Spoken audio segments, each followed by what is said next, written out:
जब आप लोग एमक्यू में थे उस वक्त अभी आपने नाम लिया हमास सिद्दीकी, कहाँ है हमास सिद्दीकी? अभी तो मुझे नहीं पता कहाँ है। इसी दौरान बल्दिया फैक्ट्री का वाक़या हुआ, एमक्यूएम पे इल्ज़ाम लगा। लॉयर है पाकिस्तान में, उनका नाम है फैसल सिद्दीकी, एमक्यूएम के कारकुन तो नहीं है, बैरिस्टर है, इस मुल्क का नामवर आदमी है। उससे पूछें कि जो है वो बल्दिया फैक्ट्री में आग लगी है, मालिकों की गलती से ये आग लगाई गई है, वो आपको बताएगा, मेरी बात ना मान। रात को तकरीर करवाते थे, हमसे प्रेस कॉन्फ्रेंस करवाते थे कि भाई पीपल्स पार्टी बहुत बुरी जमात है, और हम ही खड़े होकर जो है वो फूलों की पत्तियां निछावर कर रहे होते थे उस रहमान वाले। सदर जरदारी से मुलाकात हुई आपकी? मुझे तो मैंने उनको बड़ा रिसेप्टिव पाया, समझते हैं सारी बातों को। समझते हैं तो फिर करते क्यों नहीं? मुझे इस वाली बात का मेरे पास जवाब नहीं है। छोटे सूबे बनने चाहिए, नहीं बनने चाहिए? पाकिस्तान में एडमिनिस्ट्रेटिव बुनियादों पर सूबे बनने चाहिए। IMF की पहली शर्त ये थी कि जनाब आपको लोन उस वक्त मिलेगा ज़राई टैक्स लगाएंगे, तो ऐलान किससे करवाया? IMF ने ये ऐलान जरदारी साहब से करवाया। एक एमक्यूएम वो थी जो कि बानी की क़यादत में आपने काम किया, एक एमक्यूएम आज है जो कि खालिद मकबूल सिद्दीकी की क़यादत में आपको काम कर रहा है। किसकी क़यादत में थे? सुबह और शाम शराब पीकर नशे में धुत एक इंसान जो फैसले कर रहा है, उसको समझ ही नहीं आ रही बात। और वो जो फिर वो जो एमक्यूएम उस वक्त से उसके बाद से गिरी है, तो समझ नहीं पाई है। अस्सलाम वालेकुम, दुनिया पॉडकास्ट में एक बार फिर आपको कराची से खुशामदीद कहते हैं, और मैं हूं आपका मेज़बान तलहा हाशमी। आज हमारे साथ जो शख्सियत मौजूद है उनको कराची में सियासत, तरक्याती कामों और सियासी जुर्रत का एक इस्तारा समझा जाता है। कारकुन की हैसियत से अपना सफ़र शुरू किया, वज़ीर IT बने, फिर मेयर बने, और मेयर भी वो जो कि आलमी फ़हरिस्त में इनका शुमार किया गया। फिर उसके बाद पाकिस्तान छोड़ के चले गए, वापस आए, स्ट्रगल की, और आज वफाकी वज़ीर हैं। जी हाँ, हम बात कर रहे हैं मुस्तफ़ा कमाल की। अस्सलाम वालेकुम मुस्तफ़ा। वालेकुम जी, कैसे हैं आप? खैरियत से हैं? ठीक है। एक कारकुन की हैसियत से अपना सफ़र शुरू किया, 90 गए, 90 ने आपको 2003 में वज़ीर IT बनाया, फिर 2005 में मेयर बने, उसके बाद तरक्की की मनाजिल तय करते गए, और कराची में तरक्याती कामों के हवाले से आज भी आपको लोग याद करते हैं। कैसा फील करते हैं? थोड़ा अपने सफ़र के बारे में बताइएगा। मैं बहुत शुक्रगुजार हूँ अल्लाह ताला का कि उसने मुझे सारे मौक़े दिए, और मैं इस बात पे भी शुक्रगुजार हूँ कि ये बहुत बड़े इम्तिहानात थे, चैलेंजेस थे, पैसा बहुत था, बहुत सारे पावर्स थे, बहुत सारी जो है वो आपके पास अथॉरिटीज़ थी, और जो आप ने अपनी बात में ही जिक्र किया, लोग इतने खारदार, कांटेदार, जिसे कहते हैं कि रस्तों से निकलकर अपने ऊपर कुछ न कुछ दाग लगवा लेते हैं। मैं उन खुश नसीबों में से हूँ कि रब ने मुझे इन तमाम खारदार झाड़ियों से रस्तों से निकाल कर आज अल्लाह का शुक्र है कि जब मैं आपके सामने बैठा हूँ तो MPA रब ने बनाया, वज़ीर रब ने बनाया, मेयर बनाया, सेनेटर बनाया, आज MNA हूँ, वज़ीर हूँ, वफाकी वज़ीर। आज अल्हम्दुलिल्लाह मेरा दुश्मन भी मुझ पर जो है वो मेरे किरदार पर, मेरी ईमानदारी पर, मेरी इंटीग्रिटी पर वो क्वेश्चन नहीं कर सकता। तो ये जो सेल्फ सेटिस्फेक्शन है, उसके लिए यकीनन आपको अपने नफ्स को बड़ा कंट्रोल करना पड़ता है। इसके ऊपर मैं जितना भी शुक्र अदा करूँ अल्लाह ताला का काम है। तो आपने अगर जैसे पूछा है कि मैं फील, जो मेरी फील हमेशा आती है ना, वो मैं बहुत शुक्र अदा करता हूँ अल्लाह ताला के, कि रब ने मुझे इन तमाम इम्तिहानात से गुजार कर भी उसने मुझे जो है वो सुरखुरू रखा है। मुझे किसी के सामने ऐसे कोई काम मुझसे गलती से भी अल्लाह ने नहीं करवाए जिसकी वजह से मुझे नज़रें झुकानी पड़े। ये बताएं कि आपने 25 साल से ज़्यादा का आपको अरसा सियासत में हो गया है। फैमिली के बारे में अपने थोड़ा सा बताएं। फैमिली को टाइम देते हैं? फैमिली इस टाइम को जितना भी टाइम देते हैं उसको कबूल कर लेती है? घर में भाभी, बच्चे, आप घर में भी मेयर रहे या घर में मेयर नहीं है? नहीं, घर में तो आप बिल्कुल मेयर नहीं रह सकते या वज़ीर नहीं रह सकते। तरह भाई, ये जो मेरी पूरी जर्नी है और जिसका क्रेडिट जो है वो लोग जो भी मुझे देते हैं, इसमें मेरे घर वालों की बड़ी कंट्रीब्यूशन है। मेरी वालदा की, वालिद साहब तो बहुत पहले उनकी डेथ हो गई थी। मेरी वालदा की, मैं जब मेयर था तो उनको कैंसर डायग्नोज हो गया उसी ज़माने में, और मेरी निज़ामत ख़त्म होने के अगले महीने उनकी जो है वो पता था कि उनकी ज़िंदगी नहीं रह गई है। मुझसे कभी उन्होंने डिमांड नहीं की कि बस अब सब चीज़ें छोड़ो और बैठो। मैं दिन और रात जो है वो शहर में मसरूफ़ होता था, और मुझे पता था कि जो मेरी वालदा, उनकी ज़िंदगी कम हो रही है हर दिन के गुजरने के साथ। तो इस सारे काम में जो मेरी बाहर की आउटकम है सारी, इसमें मेरे घर वालों का बहुत बड़ी कंट्रीब्यूशन है, और उन्होंने कभी मुझे डिस्टर्ब नहीं किया और कभी मुझे मुझसे शिकवा नहीं किया, बल्कि जो चीज़ें मेरी जिम्मेदारी थी घर की उसको उन्होंने सेक्रीफाइस किया। उनकी भी इसके अंदर कुर्बानी शामिल है, जो कुछ भी मैं कर सका अपने टेन्योर में, मैं समझता हूँ उनका बड़ा हिस्सा है इसमें। कराची है तो इंसान और फूडी ना हो, ऐसा हो नहीं सकता। कराची के कौन से ऐसे खाने हैं जो पसंद है, टाइम मिलता है खुद जाते हैं, फैमिली को लेके जाते हैं, काम दोस्तों के साथ जाते हैं? फैमिली के साथ बिल्कुल जाना नहीं होता, बहुत ही शाद व नादिर जो है वो, अब तो बहुत ही अरसा दराज हो गया कि फैमिली के साथ जो है वो जाकर कहीं पर बहुत अरसा हो जाता है, यानी कि कई साल हो जाते हैं, 2-2 3-3 साल हो जाते हैं। तो बट हाँ, दोस्तों के साथ भी नहीं बैठना हुआ जिस ज़माने में थोड़ा टाइम होता था। अब भी अगर बैठ जाते हैं कभी कभार, लेकिन यस, कराची का हो क्या, वैसे ये ज़रूरी नहीं कि लोग तो खैर पंजाब के भी लोग बहुत खाने के शौकीन हैं, और खैबर पख्तूनख्वा के, बलूचिस्तान, हर जगह के। मेरी तो ट्रेडमार्क जो है जिसे कहते हैं अच्छी बिरयानी है, लेकिन जो वो यहाँ पर कराची, तो आपको पता है कि मेट्रोपॉलिटन सिटी है, तो यहाँ पर हमारे पख्तूनों को जो खाने हैं तो कढ़ाई, तो अब तो बहुत सारी जो है वो चीज़ें आ गई हैं, नमकीन गोश्त, तो जो है वो रोश, तो जो है वो काबली पुलाव, ये सारे आइटम जो है ना। फिर बहुत अच्छे रेस्टोरेंट्स खुल गए यहाँ पे शहर में। पर दुनिया में हमारी तो एक ही अय्याशी है दुनिया भर में, जहाँ जाते हैं रेस्टोरेंट ढूंढते हैं, खाना ही जो है अच्छा खाना ढूंढ कर खाना, हमारी अब सबसे बड़ी अय्याशी यही है। तो ये किया जहाँ भी गए तो यस, अच्छा खाना जो है, अच्छी कुजीन जो है वो जहाँ भी मिल जाए तो मज़ा आता है यहाँ। अच्छा, ये बताएं कि आप क्या समझते हैं कि एक आम सा कराची का लड़का जिसको MQM ने एक प्लेटफॉर्म दिया, पहले उसको वज़ीर बनाया, फिर मेयर बनाया, क्या अगर आप MQM के प्लेटफॉर्म पे नहीं होते तो क्या आप वज़ीर या मेयर बन पाते थे? आई नेवर नो, मुझे नहीं पता इस वाली बात का। वज़ीर और मेयर तो लोग और भी प्लेटफॉर्मों से लोग बने हैं। मैं समझता हूँ कि यस, MQM ने मुझे ये मौका दिया, प्लेटफॉर्म दिया। अल्ताफ़ हुसैन उसके लीडर थे, उन्होंने मौका दिया, मैं तो उसमें बिल्कुल वो नहीं करूँगा। हमने भी उनको बहुत रिटर्न किया है, हमने उनको बहुत नेकनामी दी है, बहुत काम करके दिया है, और सारे अपने मौक़ों के बावजूद इस तरह लोगों की मिन्नतें करके, लोगों के काम करके किए कि जिससे जो लीडरशिप का, पार्टी का नाम ऊँचा जाए। तो लोगों ने अपनी जानें दी हैं, लोगों ने अपनी जो है वो पूरे घर तबाह बर्बाद कर दी। जो ये वाला कॉन्सेप्ट है ना, मेरी थोड़ी सी जो है वो आपके सुनने वालों से गुजारिश ये है कि अगर पार्टी के पास इतनी ही इज़्ज़त का ख़जाना होता है, पेट्रोल पम्प, तो सब लोगों को इज़्ज़त बराबर की दे देते। पार्टी में कोई भी कम इज़्ज़तदार और ज़्यादा इज़्ज़तदार नहीं होता, और जो बांट रहा है पहले तो वो अपनी टंकी फुल कर लेता इज़्ज़त से, है वो कम से कम हमेशा इज़्ज़तदार रहता। तो पार्टी प्लेटफॉर्म देती है, इज़्ज़त नहीं दे सकती। आपका अपना काम, अपना किरदार, अपनी डिलीवरेंस, अपना DNA, ये आपकी नहीं, ये आपकी अपनी इज्जत का भी बाइस बनती है, और आप पार्टी को इज्जत दिलवाते हैं। आप ऐसा नहीं हो सकता कि आप बदकार हैं, आप 2 नंबर हैं, आपकी नजरें गलत हैं, आप जो है वो आप हराम कमा रहे हैं और पार्टी आपको इज्जतदार बना दे। ऐसा कोई चक्कर नहीं है। ये बताएं, एक MQM वो थी जो कि बानी की क़यादत में आपने काम किया, एक MQM आज है जो कि खालिद मकबूल सिद्दीकी की क़यादत में आप लोग काम कर रहे हैं, किसकी क़यादत बेहतर थी? वो डेफिनेटली जो है वो जिस ज़माने में शुरू किया था काम, तो क़यादत तो उनकी बेहतर थी, लेकिन वो अपने ट्रैक से हट गए, वो रॉन्ग ट्रैक पे चले गए। वो कौम की फिर उसको बाद में फिक्र नहीं रह गई थी। और ये मैं बिल्कुल कोई मुखालफत में नहीं कह रहा, ऐसे बैठकर मैंने 5 साल उनके ऊपर काम किया है। जब हमारा लेवल अल्लाह ने ये कर दिया कि मेरे और उनके दरमियान कोई पर्दा नहीं रह गया, तो 5 साल जो है वो मैंने उनके ऊपर काम किया कि उनको ठीक करूं इस कौम के लिए, क्योंकि हमारे पास कोई ऑप्शन नहीं था। मैंने जाकर ऐसे पैर पकड़े हैं, तला साहब ऐसे बैठ के वो सोफे पे बैठे हैं, मैं उनके पैर पकड़े, मैं मेयर हूं, जब 2008 की बात कर रहा हूं, मैं मेयर हूं, और मैंने कहा भाई आपको अपनी हालत तब्दील करनी है। मैं उनको रिहैब सेंटर दाखिल करा के 48 दिनों तक, रिहैब सेंटर जहां पर डिटॉक्सिकेट करते हैं, नशावर लोगों का जहां पर इलाज होता है। किसी दुनिया को ये वाली बात नहीं पता थी, किसी को यहाँ के तुरम खानों को भी नहीं पता थी, और वहां के तुरम खानों को भी जो है वो 7-8 लोगों के अलावा जो है किसी को नहीं पता।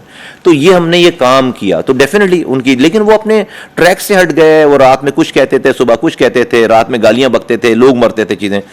आज की जो है वो लीडरशिप है, तो बिल्कुल डेफिनेटली उनमें इसमें फ़र्क है बहुत ज़्यादा। और अभी तो काम ही नहीं है, कोई ख़ास ऐसा कोई काम ही नहीं है। तो हम तो चाहते हैं कि कोई काम हो, क़यादत जो है वो हमें काम बताए और हम काम करें। आए दिन एमक्यूएम में इख्तलाफात की खबरें आती रहती हैं। कभी खबर आती है कि बैदराबाद मरकज़ पे 2 ग्रुप लड़ गए, किसी ने किसी को यरगमाल बना लिया, किसी ने किसी को यरगमाल बना लिया। अभी तक तो नहीं बनाया। 3-4 ग्रुप बातें चलती हैं, 3-4 एमक्यूएम में ग्रुप हैं। एक को आप और अनीस भाई लीड करते हैं, एक को खालिद मकबूल सिद्दीकी साहब लीड करते हैं, एक को डॉक्टर फारूक सत्तार लीड करते हैं। क्या हकीकत है इसमें? देखिए, अभी तक तो किसी को यरगमाल नहीं बनाया और कोई लड़ाई भी नहीं हुई है, तो लड़ाई हो नहीं सकती। कौन लड़ेगा? जो है वो लड़ाई तो होती है ना जब 2 आपस में लड़ाई वड़ाई नहीं होगी, और ना लड़ाई हुई है। यरगमाल वगैरह भी किसी को नहीं बनाया, ये सब जो है कहानियाँ हैं। और आपको पता है, मैं फिर जब कुछ होगी तो मैं बताऊंगा, अभी आपको इधर ही बैठ के कैमरे के आगे बताऊंगा। इख्तलाफात हैं, वो क्या हैं? सोच और काम करने के तरीक़ेकार पे इख्तलाफ है। हम जब आपस में बैठते हैं, डिस्कस करते हैं, बैठते कम है। पहले तो इस वाली बात पे इख्तलाफ है कि बैठें ज़्यादा, बात करें, मशवरा करें, चीज़ें करें, चलाएं। इतने सारे चैलेंजेस हैं, एक तो ये इख्तलाफ है। दूसरा फिर ये कि जब बैठते हैं तो उस काम करने के लिए हमारे पास चैलेंजेस हैं। शहर जो है वो आज उसका हशर क्या है, क्या होना चाहिए, प्लानिंग क्या होनी चाहिए, आके लोकल गवर्नमेंट्स आ रहे हैं, पार्टी के अंदर क्या होना चाहिए, सब चीज़ें, यूथ हैं और सारी चीज़ें। इस तरीक़ेकार पे, इस डिस्कशन पे, इन तमाम चीज़ों में डिफरेंसेस ऑफ ओपिनियन काम के तरीक़ेकार पे। अदरवाइज़ इसके अलावा कोई और इख्तलाफ नहीं। अब डेफिनेटली अगर 4 लोग, अगर 11 लोगों में 11 लोगों की हमारी सेंट्रल कैबिनेट है, 11 लोगों की हमारी सेंट्रल कैबिनेट है, 11 लोगों की जो हमारी मरकज़ी सेंट्रल कैबिनेट है।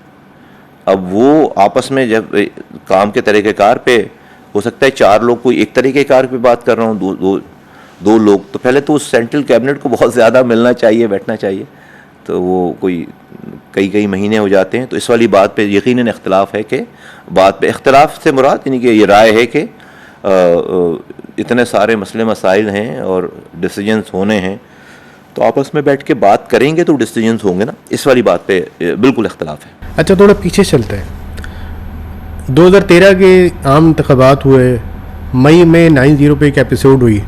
वहाँ पे जो एमक्यूएम के उस वक्त की क़यादत थी, इत्तलात ये आई कि उनको एमक्यूएम के कारकुनों ने घेरा, उनको वहाँ पे ज़दोकोब किया गया, उन पे वहाँ पे मुबैना तौर पे तशद्दुद किया गया, और फिर बहुत सारे लोग एमक्यूएम को छोड़ के चले गए।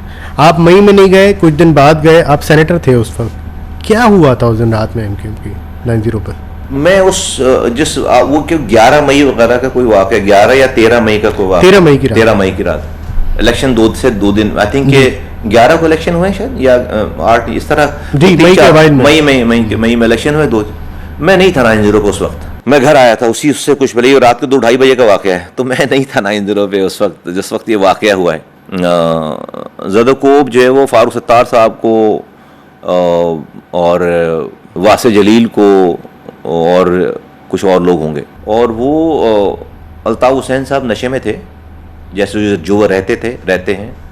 उस नशे में उन्होंने कुछ लोग बुलवाए बाहर से, और अपनी कहते हैं उस दिन जो कारकुन है उनको आम कारकुनों ने भी कभी नहीं देखा। वो हमें तो सारा फिर पता है क्या।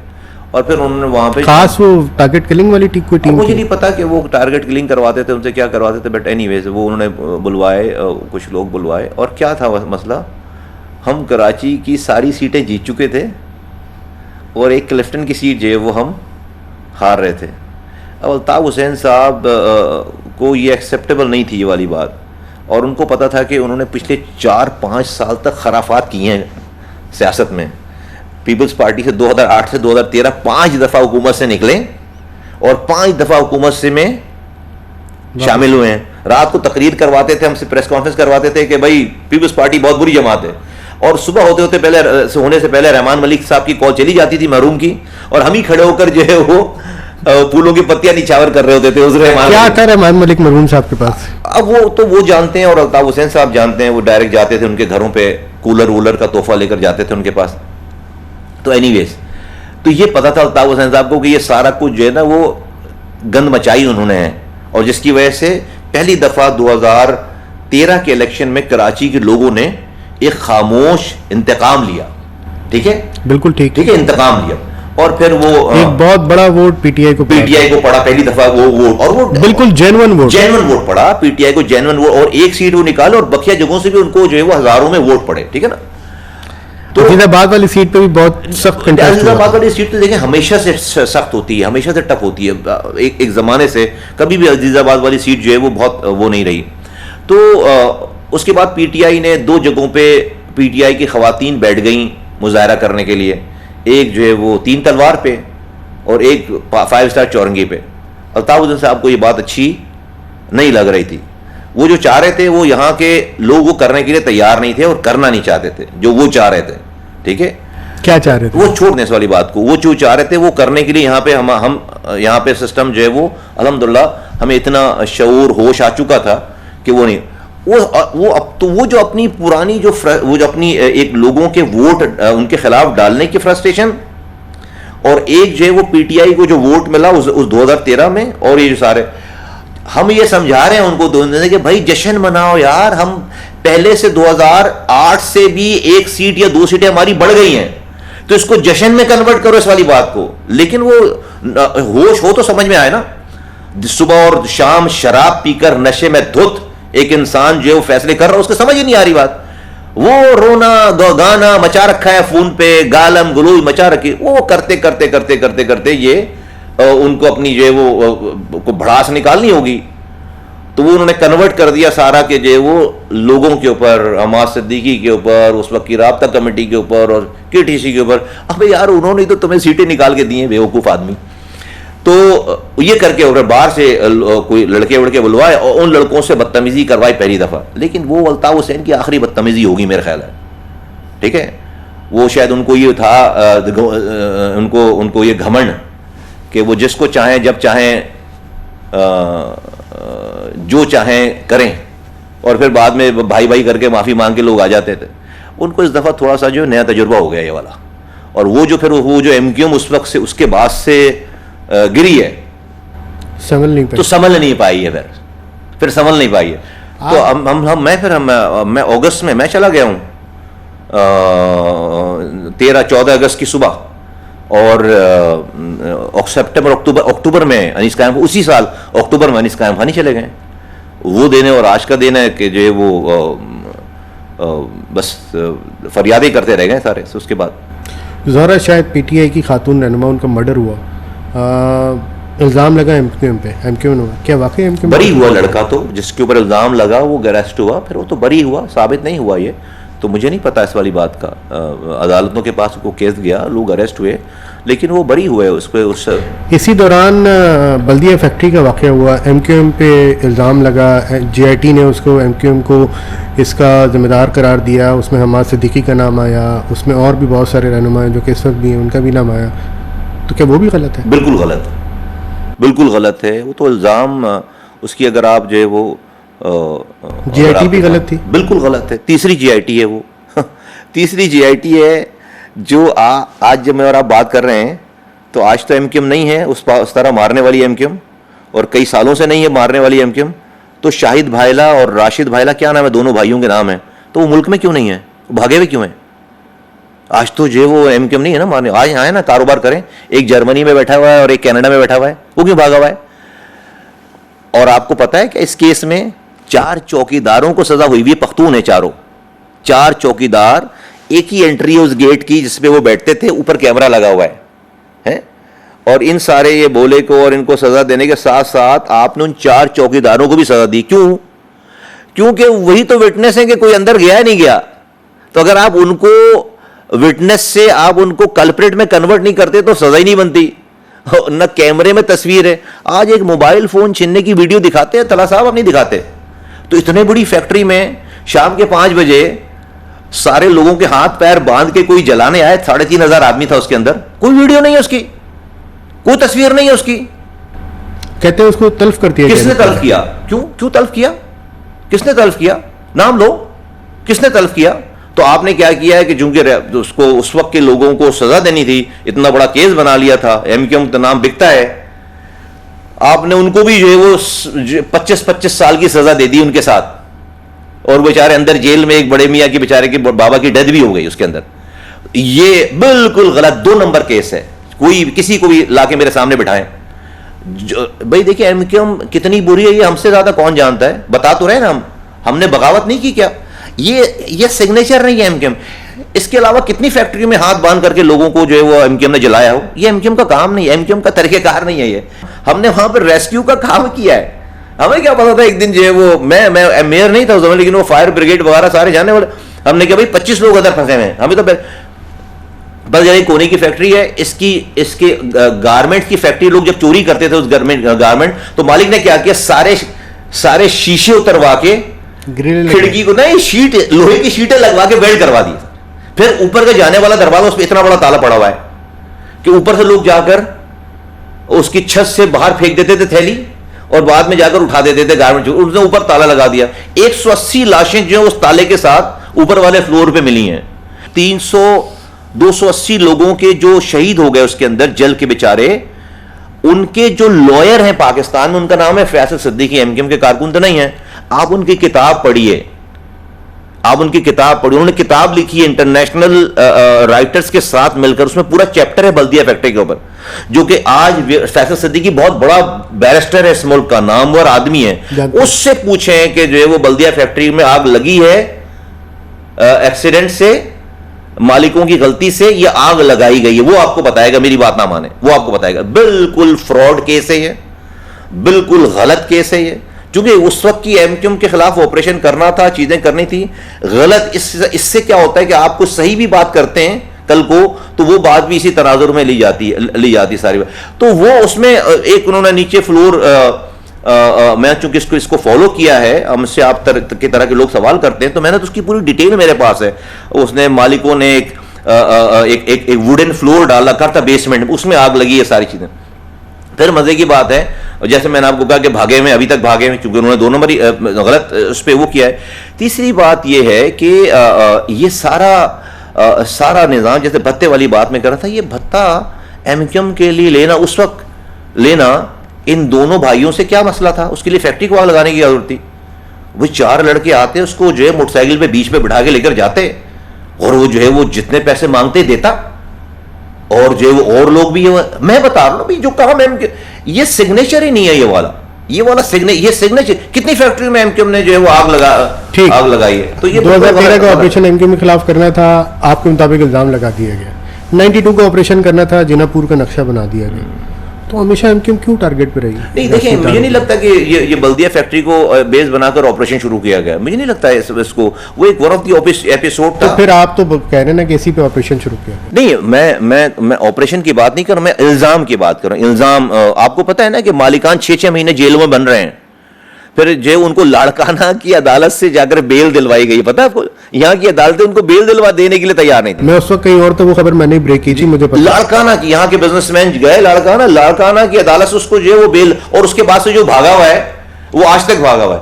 तो मुझे कभी कभी जो है वो बहुत अफसोस है कि इसी तरह के कामों की वजह से हम सही जो जेन्युइन जो किसी की गलती है ना, उसके ऊपर भी पर्दा डाल देते हैं।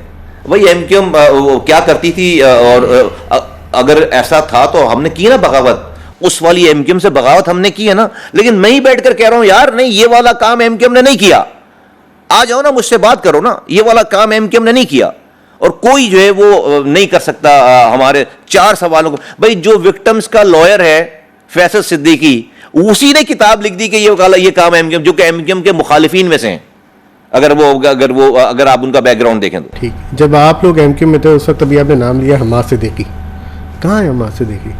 हमास सिद्दीकी अल्लाह करे जहाँ हो, अच्छे हों, सही हों, अभी तो मुझे नहीं पता कहाँ है, लेकिन जब पता चलेगा तो जरूर बताएंगे आपको। मुख्तलिफ बातें चलती रहती हैं, अभी फिर बातें चली कि हमास सिद्दीकी वापस आ रहे हैं, इलेक्शन से कबल बातें चली थी हमास सिद्दीकी वापस आ रहे हैं, तो क्या वापस आ रहे हैं? कोई आपके साथ राब्ते में है? नहीं पता कि कौन ये बातें कर रहा है। हम तो बहुत सारी, जब से हम आए बातें, तो पता नहीं कितनी बातें, पता नहीं कौन आ रहा था, चला जा रहा था, हो रहा था, तो ऐसा तो कुछ भी नहीं हुआ। जब कोई ऐसी बात होगी तो हम डंकी की चोट पर बताएंगे आपको क्या हो रहा है। आप बाहर चले गए, वापस आए, मार्च 2016 में एक धुआंधार प्रेस कॉन्फ्रेंस की धमाका कर दिया कराची की सियासत पे। 2.5-3 घंटे तवील प्रेस कॉन्फ्रेंस, सारे चैनल्स लाइव कट कर रहे हैं, बानी एमकेएम का नाम इस तरह चलाना एक मुझे पता है कि मैं एक वर्किंग जर्नलिस्ट रहा हूँ, पिछले 2 दिहाइयों से ज़्यादा काम करते हुए हो गया है, बड़ा मुश्किल था। क्या करिश थी, क्या कोई पीछे था आपके अंदर, कोई गुस्सा था, किस कराची के लिए कुछ करने का जज्बा था? वो जो प्रेस कॉन्फ्रेंस की वो क्या था? आपने खुद बताया कि आप 2 दहाइयों से ज़्यादा आपने इस काम में लगाया है, इस जर्नलिज्म में। तो ताला भाई, आपने कितने लोगों को किसी के कहने पे ये काम करते हुए देखा इस तरह से? ये कहने पे और करने पे कन्विक्शन के साथ। एमकेएम की तारीख में 2 लोगों ने अलहदगी की, आफाक अहमद, मुस्तफ़ा कमाल अनीस का फ़र्क है, डटे रहे। फ़र्क है। जिनका आप नाम ले रहे हैं वो ट्रक, उनके साथ जो है वो आर्मी के ट्रक आते थे, उस वक्त नहीं आते थे। जो है वो ये लोग वर्दियों में घूमते थे उस वक्त इस्टेब्लिशमेंट ने, ये तो कोई ढकी छुपी बात नहीं है, ट्रकों पे लेकर आए इनको तस्वीरों के साथ, छुपी हुई बात भी नहीं है। मुस्तफ़ा कमाल के साथ तो एक सिपाही भी नहीं आया, अनीस कायम खानी के साथ एक सिपाही भी नहीं आया, ठीक है। और हमने पहले दिन आकर जो है 19 लोग नहीं मारे, किसी यूनिट ऑफिस पर कब्जा नहीं किया, किसी सेक्टर ऑफिस पर कब्जा नहीं किया, किसी एमकेएम के कारकुन के घर पर कब्जा नहीं किया। हमने तो आकर अपनी जगह पे बैठकर खुद मरने के लिए आए, मारने के लिए नहीं आए, खुद मरने के लिए आए। लेकिन मरने से पहले आपने बोला क्या ताकत थी हमने दुनिया और ये सारे जहां के सारे खलफशार में हमें ये चीज़ समझ में आ गई कि सबसे बड़ी ताकत मारने, मरने और जिसके पास जाकर खड़ा होना है एंड में मरने के बाद, वो अल्लाह की ताकत है। जिस दिन हमने उसको बड़ा माना है ना, सही मायनों में मानते तो थे, समझते नहीं थे, तो मेरे नज़दीक सारी दूसरी ताकतें कीड़े मकोड़ों से ज़्यादा उनकी औकात नहीं थी। बस ये ताकत थी। और हमें लगा कि चूंकि रब ने हमें यहां तक पहुंचाया है, मेरे सामने बड़े पर्दे को उठे हुए हैं, अगर इन बातों को आवाज लगाए बगैर हम मर गए अगर, तो हमें जो है वो रब के सामने हिसाब देना पड़ेगा। और हम आए और हमने बात कर ली। हम तो ये सोच के भी नहीं आए थे कि हमारी प्रेस कॉन्फ्रेंस कंप्लीट भी हो जाएगी या वो दिन भी गुजर जाएगा। उस वक्त सच बोलने की, इन बातों के करने की सबसे छोटी सजा इस शहर में मौत थी। आप इससे बेहतर कोई नहीं जानता। 9-0 खुला हुआ था। ये 51 लोगों ने उधर खड़े होकर रात में, उसी रात में सब लोगों ने मेरे खिलाफ, हमारे खिलाफ प्रेस कॉन्फ्रेंस की ना। 51 इतना बड़ा आप मोन्टाज आज भी निकालें। 3 मार्च 2016 को जरा वो करें, आप गूगल करें तो 3 बजे मेरी प्रेस कॉन्फ्रेंस खत्म हुई है और जो वो रात 7, 8, 9 बजे, 11 बजे भाई की तरफ से 9-0 पे खड़े होके जो वो, मैं नाम नहीं लेना चाहता, अब तो सारे लोग हमारे साथ ही बैठे हुए, तो ये 50 लोगों से ज्यादा उन्होंने तकरीर की उधर वहां पे। और हमें कहा कि हम आईएसआई के एजेंट हैं, हम कौम के गद्दार हैं और हम जो है वो किसी के कहने पे और so on and so fourth. और जो कायद का गद्दार है बस वो मौत का हकदार है, ये सारे नारे लगाए हमारे लिए। तो ये हुआ सारा। अल्लाह का शुक्र है, हमें तो 1 सेकंड के लिए भी जो है वो कोई, तो आपके सवाल का जवाब है कि नहीं, कोई ताकत नहीं, दुनियावी कोई ताकत नहीं। हमने रब को बड़ा मानकर ये काम किया और अल्हम्दुलिल्लाह उसी को बड़ा मानते हैं। क्या पीएसपी कामयाब हुई उसके बाद? अल्हम्दुलिल्लाह 2000%। आपको नहीं पता कि आप खुद कवर करते हैं, 20 से 22 लोग इस शहर में मरते थे रंग नस्ल जुबान की बुनियाद पर। आज एक आदमी भी नहीं मर रहा। रॉ का एपी सेंटर था ये शहर, रॉ का एपी सेंटर था। रोजाना मुहाजिर लड़का गिरफ्तार होता था, लापता होता था, मार दिया जाता था और वो भी मार रहा था, उससे कोई मरवा रहा था, वो भी ये काम कर रहा था। आज पीएसपी के आने के बाद 826 उर्दू बोलने वाले मुहाजिर माओं को उनके बच्चे, लापता बच्चे अल्लाह ने हमारे जरिए से वापस करवाए।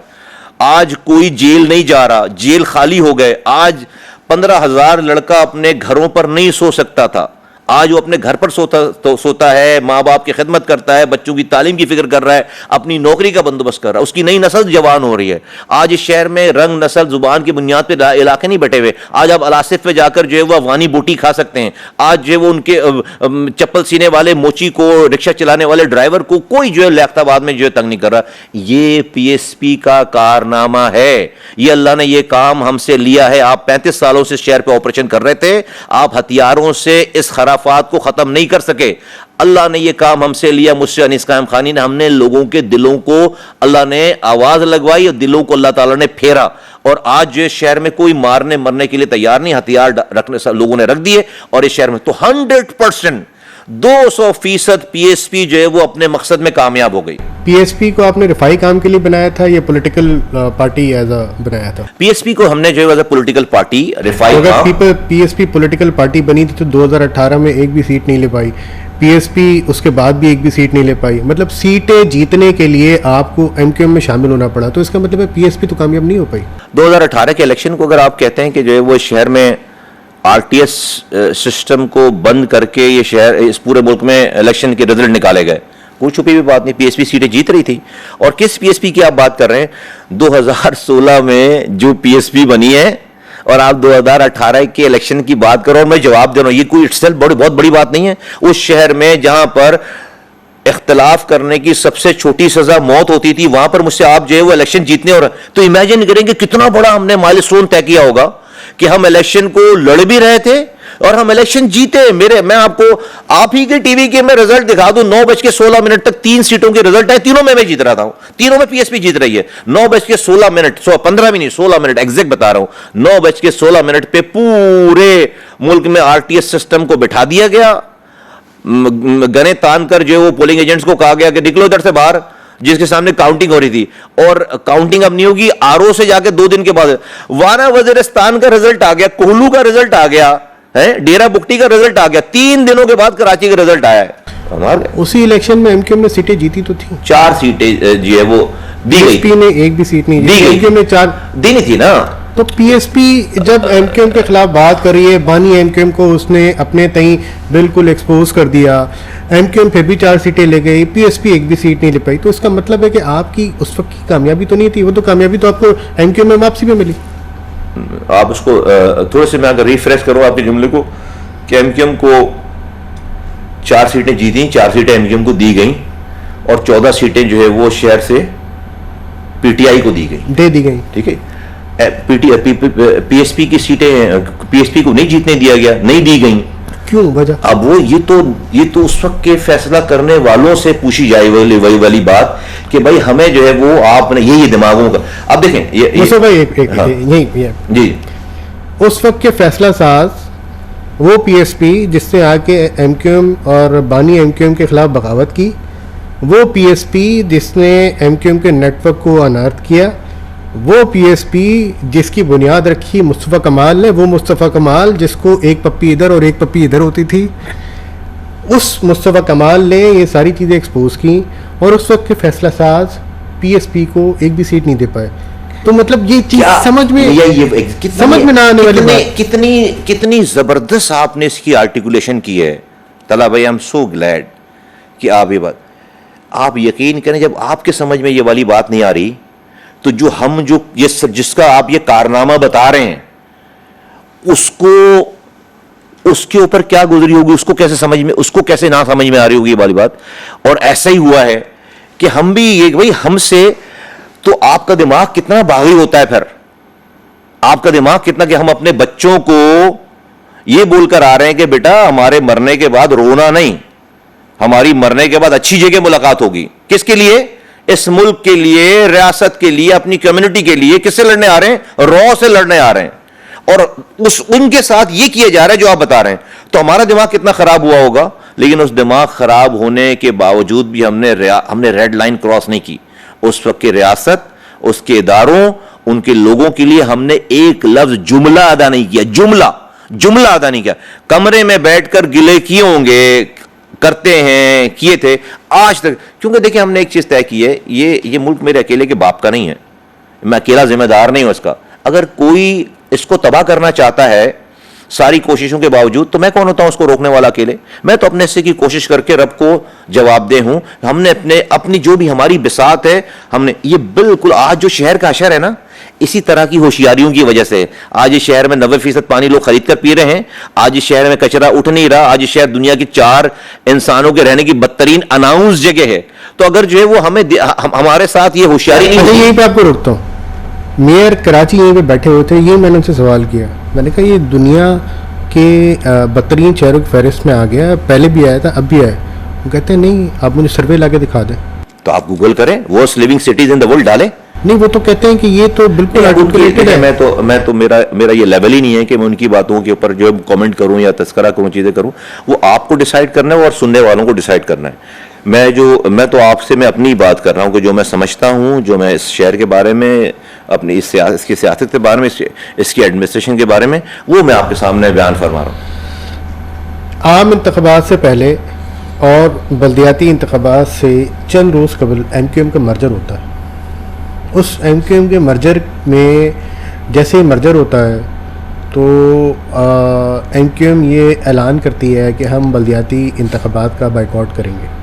एक तो आप उस मर्जर को कैसे देखते हैं और उस बाइकआउट को कैसे देखें? देखिए, मर्जर तो को मैं ऐसे देखता हूँ कि हम अपनी सारी 7-8 सालों में एक 2-3 बातें हो गई ना शहर में कि कुछ लोगों ने हमारी बात को बाय किया और हमारे साथ खड़े हो गए, और कुछ लोग जो है वो MQM के साथ रहे, और एक बहुत बीच का एक तबका था जो कि बिल्कुल कंफ्यूज हो गया, न्यूट्रल हो गया। तो या तो ना तो MQM ख़त्म हुई पूरी और ना PSP ख़त्म हुई पूरी, तो वो जो शहर की जो स्ट्रेंथ थी वो स्प्लिट हो गई उधर इधर। उसका फ़ायदा डेफिनेटली उन फोर्सेस को हो रहा था कि जो कि हम समझते हैं कि शहर के खैरख्वाह नहीं हो सकते, नहीं हैं, ठीक है।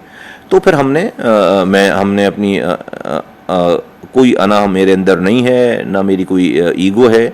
हमने अपने आप को फ्लेक्स किया, 2-2 कदम पीछे हटे, और हमने इस मर्जर के, जो कि बहुत हमेशा से इस मर्जर का आइडिया सालों से आपको पता है कि बीच के लोग इसको चला करने की कोशिश करते रहे, उस वक्त ये सारी चीज़ें पॉप आउट हुई और हमने इस मर्जर को एक्सेप्ट किया, और हमने जाकर खालिद मकबूल सिद्दीकी साहब के अंडर में काम करने को जो है वो अनकंडीशनल जाकर हम तैयार हो गए। जिस के लोग हमारे इस स्प्लिट की वजह से लोग कंफ्यूज थे, आधे लोग हमारे साथ, आधे उधर, और इस शहर का फिर नुकसान हो रहा था। तो हमने ये मर्जर किया, उसको मैं इस मर्जर को इस नियत से। अगली बात आपने की कि हमने बॉयकॉट कर दिया उसका। हमें तो 3 दिन हुए थे, MQM वॉज नॉट प्रिपेयर्ड, क्योंकि हमारा तो उसमें हमने तो अपनी सीटें जो PSP के लोग खड़े किए थे बिठा दिए सारे। लेकिन उसकी भी एक रीज़न थी कि 3 दिन पहले वज़ीर आला ने कहा था कि भाई हम ये इलेक्शन नहीं कराएंगे, मैं अपने ऊपर कॉन्टेम्प्ट ले लूँगा अगर इलेक्शन कमीशन से ये आया भी, क्योंकि हमारी उस वक्त हल्का बंदियों के हवाले से पीपल्स पार्टी से मुझसे मर्जर से पहले से मीटिंग चल रही थी। मर्जर शुरू जब हो गए तो फिर हम भी उस मीटिंग में शामिल हो गए कि यहाँ पर कोई, हमारा ये कहना था कि 72 यूनियन काउंसिल्स कम कर दी गई हैं आबादी को देखते हुए। पीपल्स पार्टी ने 53 यूनियन काउंसिल्स मान ली, एक्सेप्ट कर ली। 53 यूनियन काउंसिल्स पे पूरा एक शहर बनता है, तो 53 यूनियन काउंसिल्स जो है वो ऐड होनी थी। हमारा ये मौक़िफ़ था कि भाई ये 53 यूनियन काउंसिल ऐड कर दें और फिर इलेक्शन करा दें, लेकिन नहीं मानी गई ये वाली बात। अगर हम वो इलेक्शन लड़ते तो वो फिर 53 यूनियन काउंसिल कभी भी ऐड नहीं होती। तो हमारे इलेक्शन ना लड़ने की वजह से वो 53 यूनियन काउंसिल ऐड हुई। अब जब शहर में नई हल्का बंदियां होंगी तो 260 पे नहीं बल्कि 200-300 समथिंग पे जाकर कोई 4 या 5 यूनियन काउंसिल आज हैं ऑफिशियली लीगल पेपर पे, उसके बाद जाकर हल्का बंदियां होंगी। तो ये वजह थी MQM के इलेक्शन ना लड़ने की। उसके बाद आम इंतखाबात होते हैं। आम इंतखाबात में MQM शहर से 15 सीटें जीत जाती हैं, सूबाई असम्बली की 25 सीटें जीत जाती हैं, हैदराबाद की सीटें ले जाती है। तो ऐसी क्या जादू की छड़ी थी इस MQM के पास कि वो PTI का वोट बैंक जो कि 14 सीटें पिछली दफ़ा ले गया था, PTI बिल्कुल वाइप आउट हो गई। देखिए, PTI में फॉर्म 45 था, फॉर्म 47 था। देखिए, जो लोग आज असेंबली में PTI के भी लोग बैठे हुए, वो भी तो फॉर्म 45-47 पे आए ना। फॉर्म 45-47 के अलावा कोई असेंबली में जा कैसे सकता है? आप मेंबर ही नहीं बन सकते। तो ये तो मुझे समझ नहीं आई, मुझसे कभी सामने किसी ने ये वाली बात की नहीं। तो सारे मेंबरान के पास फॉर्म 45 और 47 ना हो तो आप तो किसी जगह से इलेक्शन, आप तो असेंबली में पहुंच ही नहीं सकते। वो तो कहते हैं फॉर्म 45 पे हम जीते हुए थे, फॉर्म 47 जीतने का किसी और को दिया गया। अच्छा, इसका फोरम क्या है तला भाई, इस वाली बात को डिसाइड करने का? टॉक शो या पॉडकास्ट नहीं, इसका फोरम यह है कि भाई टर्मिनल्स बना दिए गए, आपको मौका दिया गया, आप जाकर पेश हों, वो अपने फॉर्म 45 दिखाएं और प्रूफ करें और लोगों को जो है फारिग करें। एक सीट पे भी नहीं करवा सकी, सबको सारे टर्मिनल्स चले हैं। ये सारे जो है वो आपको बताने के बजाय, सोशल मीडिया पे बताने के बजाय, वो जाके प्रूफ वहाँ पे दिखाएं, हमें फारिग कराएं। ऐसा PTI नहीं कर सकी क्योंकि उनके पास सबूत व शवाहिद, बात करना बहुत आसान है, ये नहीं है। प्रोपेगेंडा तो आपको पता है, यहाँ पे जो मुसलमान को काफिर कर दो, काफिर को मुसलमान कर दो, तो हो जाता है यहाँ पे सारा। आप जो ज़्यादा मैं ये नहीं कहता, देखें मैं ये नहीं कहता कि इलेक्शन ये बड़े आइडियल हुए 2016 पाकिस्तान में। 2024 के इलेक्शन वैसे ही हुए जैसे पाकिस्तान में इलेक्शन होते थे, जैसे 2018 के हुए, जैसे 2013 के हुए, जैसे 2008 के हुए। पाकिस्तान में इलेक्शन की तारीख के मुताबिक इलेक्शन होगा, पाकिस्तान की तारीख के मुताबिक इलेक्शन। ये इलेक्शन कोई मुनफरिद नहीं हुए, ठीक है। अच्छा, मुनफरिद करवाएं ना आप, मुनफरिद ये करवाएं कि आप इलेक्शन, आप ये मुनफरिद कौन करवा सकता है? ये जो असेंबली में पार्टियां बैठी हुई हैं, आज ऐसे लेजिस्लेशन करवाएं ना कि कल को कोई उस इलेक्शन को जेरीमैंडरिंग ना कर सके। इलेक्शन रिफॉर्म जैसे करें जैसे भी कोई जेरीमैंडरिंग ना कर सकें। अगर आप ये नहीं करेंगे तो भाई 2028 के इलेक्शन की कोई गारंटी नहीं है, उसके बाद 2000 जो है वो 32 और 35 की भी इलेक्शन की कोई गारंटी, 34 की भी कोई गारंटी नहीं। क्योंकि आप जो आपको कहा, आप ऐसी आप सब लोग कह रहे हैं ना, आए ना भाई पार्लियामेंट ऐसी कानून साजी करें कि दुनिया में, भाई इंडिया में इलेक्शन हो रहे हैं, दुनिया भर में इलेक्शन हो रहे, आए सब मिलकर ऐसी कानून साजी करें कि किसी को जेरीमैंडरिंग करने की जरूरत ही ना पड़े, कर ही ना सके। ठीक नहीं कर रहे काम। ठीक, MQM कराची का मैंडेट ले गई, हैदराबाद का मैंडेट ले गई। कराची के अवाम किसके पास जाए अपने मसाइल के हल के लिए? किससे पूछे, क्या करें? सिटी गवर्नमेंट से पूछे और प्रोविंशियल गवर्नमेंट से पूछे, क्योंकि मेरे पास आज ना सिटी गवर्नमेंट है MQM के पास और ना प्रोविंशियल गवर्नमेंट 17 सालों से पाकिस्तान पीपल्स पार्टी के पास है, और लोकल गवर्नमेंट 3 साल ये मेयर साहब के और 2 साल उससे पहले वो एडमिनिस्ट्रेटर रहे इस शहर के, अनइलेक्टेड। तो 5 सालों से ऑफिशियली और 17 सालों से ऑफिशियली ये शहर जो है वो सूबाई हुकूमत के पास है और लोकल गवर्नमेंट के पास है। तो उन जो लोगों के मसाइल हैं, पानी, sewerage, solid waste management, road infrastructure, transportation, ये सारी चीज़ें, हेल्थ, एजुकेशन, ये सब चीज़ें पर्टेन करती हैं लोकल गवर्नमेंट से और फेडरल गवर्नमेंट से। मैं अभी सिर्फ आपको कानून, मैं यही नहीं कह रहा कि हम क्या कर सकते हैं, हम क्या, ये अलग बात है। मैं अपनी, तो एक तो उनसे पर्टेन करता है, उनको उनसे पूछना चाहिए, उनको जजा सजा पे उनको जो है वो उनको अकाउंटेबल करना चाहिए। अगर वो अच्छा काम कर रहे हैं तो हमारी सियासत बंद हो। 17 साल अगर किसी के पास हो और 18वीं तरमीम के बाद वाली प्रोविंशियल गवर्नमेंट हो, जिसके पास पैसे से जैसे बरस रहे हो, जिसके ऊपर पैसे इनको खर्च करना चाहते हैं वो खर्च, उसके बाद अगर किसी की सियासत रह जाए तो मैं समझता हूं कि समथिंग इज रॉन्ग। अगर 17 साल जो है वो हमें मिल जाए ना, हमें 5 साल मिल जाए सिंध में और इतना पैसा मिल जाए, मैं पार्टियों को, अल्लाह माफ करे, बड़े बोल से तौबा, मैं उनका इलेक्शन, उनके अपने घर में इलेक्शन जीतना मुश्किल कर दूं, इतने काम करूं। तो जिस पार्टी के पास 17 सालों से इख्तियार है वो इतने काम करती है कराची में कि हमारी सियासत, हमारे घर के बच्चे हमारे वोट नहीं देते। आज जो वो लोग हमें इस वाली बात पे बुरा भला कहते हैं कि तुम इनके खिलाफ खड़े क्यों नहीं हो रहे हो, तुम इन्हें बुरा भला क्यों नहीं कह रहे हो, तुम इनके खिलाफ जो रोडों पर क्यों नहीं निकल, इस वाली बात पे। तो अगर इन्होंने अच्छा किया होता तो लोगों की फीलिंग होती, इन्होंने अच्छा नहीं किया। ठीक, इन्होंने अच्छा नहीं किया। आपने कराची के मसाइल की बात करते हैं, इस वक्त कराची के 3 सबसे बड़े मसाइल क्या हैं? देखें, यहाँ पे इसकी सबसे बड़ी बात जो है वो, जो इसको पैसा मिलना चाहिए वो पैसे इसको नहीं मिल रहे। जो सबसे बड़ा मसला है कि 18वीं तरमीम में जो डिवोल्यूशन ऑफ पावर हुई है वफाक से सूबों को, वो सूबे के वज़ीर आला हाउस में आकर पार्क हो गई है। वो सूबे से डिस्ट्रिक्ट को नहीं गए, उस डिस्ट्रिक्ट से तालुके को नहीं गए, तालुके से यूनियन काउंसिल को नहीं गए। तो सबसे बड़ा मसला यहां है। फिर 1999 तक ऑक्ट्राय, मुल्क में ऑक्ट्राय कलेक्ट किया जाता था, जो कि सिटी का टैक्स होता था, उसी सिटी का टैक्स होता था। पूरे पाकिस्तान की बिजनेस कम्युनिटी मिलकर उस वक्त के शहबाज नवाज शरीफ साहब को कहा कि भाई ये चुंगियों पे पैसे लेने के बजाय सेल्स टैक्स में हमारे 2.5% ऐड कर दें। मान ली गई बात, ये 2.5% ऐड और ये 2.5% सीधे सीधे जिस डिस्ट्रिक्ट के पैसे उनको ट्रांसफर हो जाए कर, शुरू हो गई बात। वो ले लिए जाते थे, शहर को दे दिए जाते थे। 2006 में एक नया कानून आया मुशर्रफ साहब के जमाने में, जिसमें कहा गया कि टोटल जीएसटी का, ग्रॉस डोमेस्टिक प्रोडक्ट का 1/6 जो है वो डिस्ट्रिक्ट को ट्रांसफर कर दिया जाएगा सारा। वो पैसे मिलते थे। ये जो 7वीं एनएफसी अवार्ड भी 7वां हुआ है और डिवोल्यूशन ऑफ पावर या 18वीं तरमीम भी आई है, उसमें क्या किया गया कि वो जो पैसा सिटीज डिस्ट्रिक्ट को डायरेक्ट मिलते थे वो डिविजिबल पूल में डालकर सूबों के हवाले कर दिए गए। अब वो पैसा सूबे का वजीर आला देता ही नहीं है। अगर वो पैसा उसी 1/6 ऑफ जीडीपी मिलता तो आज 192 बिलियन कराची को मिलते। फिर आप एनएफसी अवार्ड लेते हैं और पीएफसी अवार्ड नहीं देते, नेशनल फाइनेंस कमीशन से पैसे लेते हैं वफाक से, इस साल 2400 अरब रुपए मिले हैं सिंध को। अब 2400 अरब रुपए को खर्च करने का जिम्मेदार एक इंसान है जो कि वजीर आला है। अब वो किसी एक डिस्ट्रिक्ट को उठा के 2400 अरब रुपए दे दे और किसी को 1 रुपए ना दे, उसका कोई मैकेनिज्म नहीं है। वो मैकेनिज्म क्या होना चाहिए? पीएफसी, प्रोविंशियल फाइनेंस कमीशन होना चाहिए कि जिस तरह आप आबादी के तनासुब से, रेवेन्यू के तनासुब से, पॉवर्टी के तनासुब से आप एनएफसी अवार्ड लेते हैं, आप उसी तनासुब से पीएफसी अवार्ड दें। तो सबसे पहला मसला तो ये है, नंबर 1। नंबर 2 ये कि शहर में आपने K4 का मंसूबा कंप्लीट नहीं किया। देखिए मसाइल तो मैं आपको चंद, K4 का मंसूबा कंप्लीट जो है वो 260 मिलियन गैलन पानी मेरे जमाने का शुरू किया है, आज 20 साल हो गए, आप इसको कंप्लीट नहीं कर पा रहे।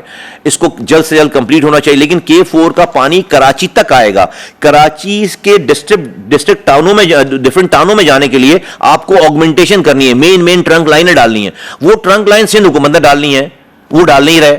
तो K4 का मंसूबा कंप्लीट भी हो जाएगा तो पानी जो है वो शहर वालों तक नहीं पहुंचेगा, क्योंकि आपने मेन ट्रंक्स नहीं जा। भाई मेरे दौरान जब मैं K3 मैंने कंप्लीट मैं कर रहा था तो साथ ही मैंने बल्दिया को नॉर्दर्न बाईपास से पानी की लाइन 6 मिलियन गैलन पानी, 60 लाख गैलन पानी मैंने बाबा आइलैंड, भीट आइलैंड, स्वालियाबाद, शम्सपीर को समुद्र में पानी की लाइन डाल के दी। मैंने क्लिफ्टन को डायरेक्ट पानी की लाइन दी, मैंने महमूदाबाद को पानी की लाइन दी, मैंने मुझसे अल्लाह ताला ने जो है वो औरंगी को डायरेक्ट जर्मन स्कूल पे जाकर पानी की लाइन। ये वो पानी की लाइनें आपने मेन ट्रंक, आपको उस वक्त शहर खोदना पड़ा था। आपको आज भी आपको शहर खोद कर, खुदाई हुआ है, खैर शहर तो तबाह बर्बादी है, आपको ये मेन ट्रंक्स की लाइनें डालनी, ये दूसरा मसला है।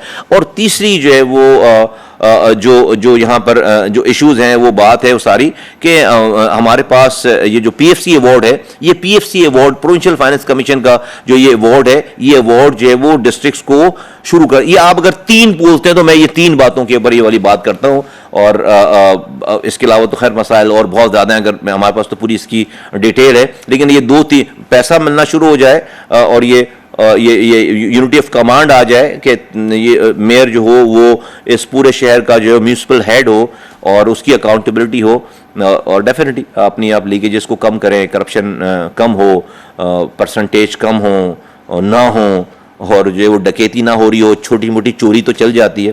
तो मैं समझता हूँ आज भी शहर दोबारा अपने पैरों पर खड़ा हो सकता है। मुस्तफ़ा कमाल ने इस शहर को आज से कई साल पहले पावरफुल मेयर रहे हैं।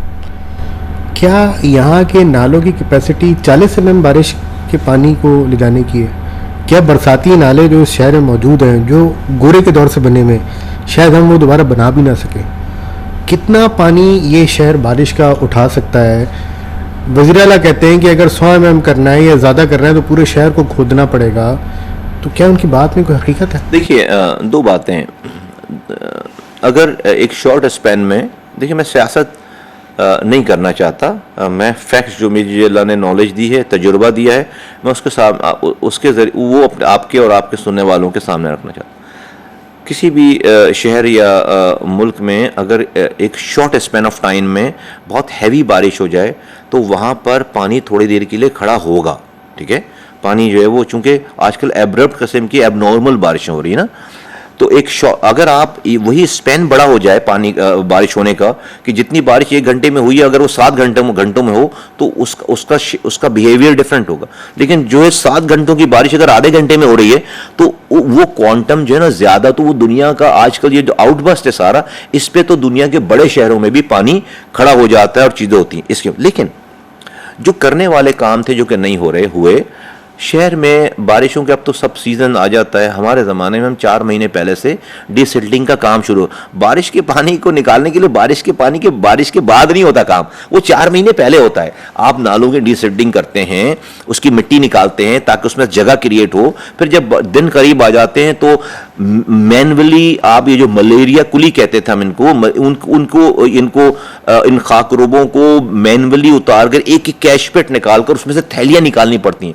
एक प्लास्टिक की थैली किसी पूरे एक इलाके को डुबोने के लिए काफी है।